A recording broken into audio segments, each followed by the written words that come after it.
Hey guys, welcome back to Money Making Mondays. It's where I find properties I think are good investments and I break it down for you guys, see what it looks like for an investment opportunity. So today we're going to be looking at a property in Nuevo Vallarta.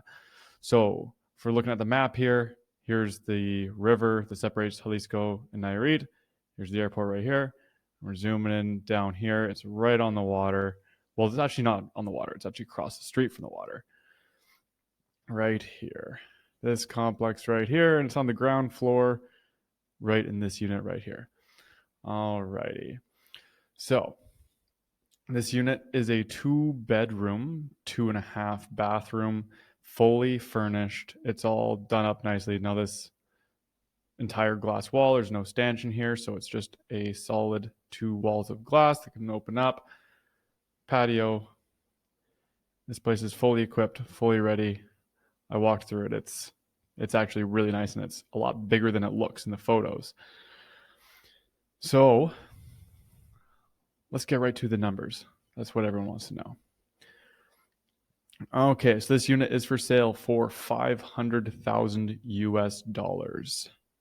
So we're going to look at just a basic cash on cash investment strategy right now.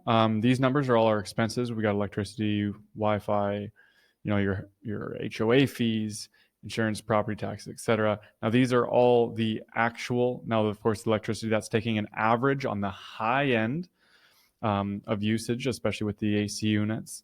But yeah, these are all in pesos converted down at the bottom into Canadian dollars to get your monthly and your annual fees. Ignore this one right here. That's just negative because based on the calculations with the cells. So purchase price at 500 USD comes out to a 680 with that lovely conversion rate. Canadian closing costs, we always go on the high side again, so we go 6% of our purchase price in closing costs, although we usually expect closer to 3 or 4%. Furniture, I didn't put much in furniture here because it is fully furnished, fully equipped, but knowing that there is always things you need to make for a premium service Airbnb. And again, we are a full service company where we help purchase and we also manage short-term rentals, and we do it so that our clients get the most amount of money possible.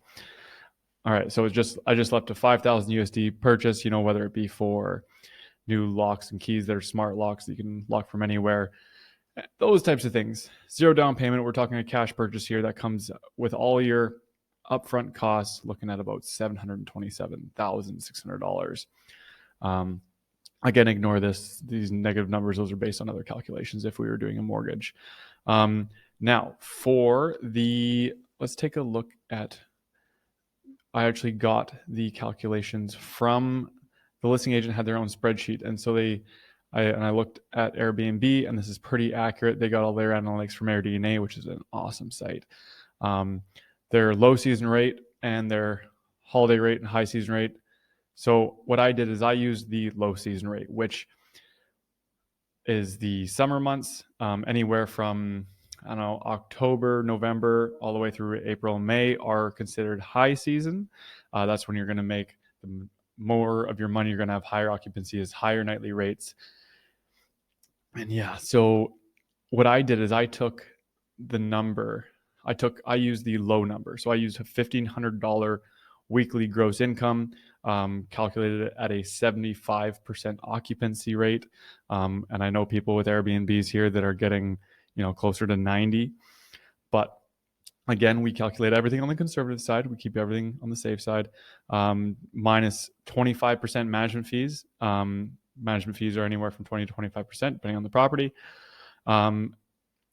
And so after deducting all these operating expenses, we're getting a net income in Canadian dollars of $36,392.46, which works out to a 5% cash on cash return on an annual basis. That's without factoring capital appreciation. This isn't a pro forma. This isn't a technical return on investment because we're not running any mortgage or borrowing costs.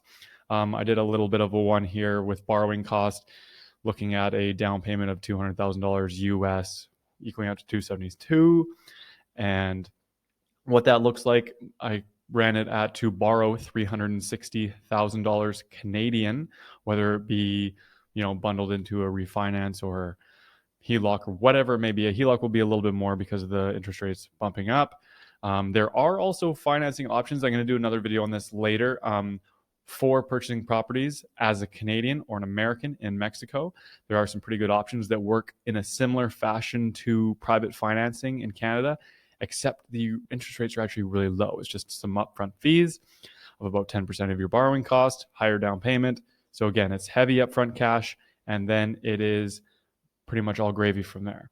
So even with that borrowing cost of $1,950 per month for $360,000, getting out to a ROI, return on investment, of 6% per year. So that is going to wrap up for BOHO NITTA today. It's a awesome property. And again, I think this one lasts the test of time. It's literally right across the street from the water.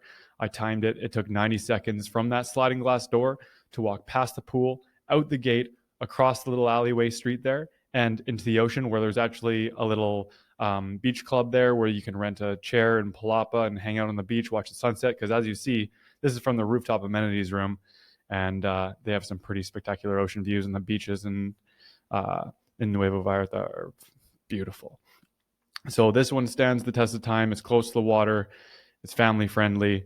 It's an awesome complex. So if this provides you any value, if you know anyone that you think would be interested in investing into Mexico or buying in Puerto Vallarta in general, feel free to send this to them. I'm always available. Just send them my email, however it may go. Anyways, thanks for watching, guys. This is Money Making Mondays, and this is BOHO NITTA.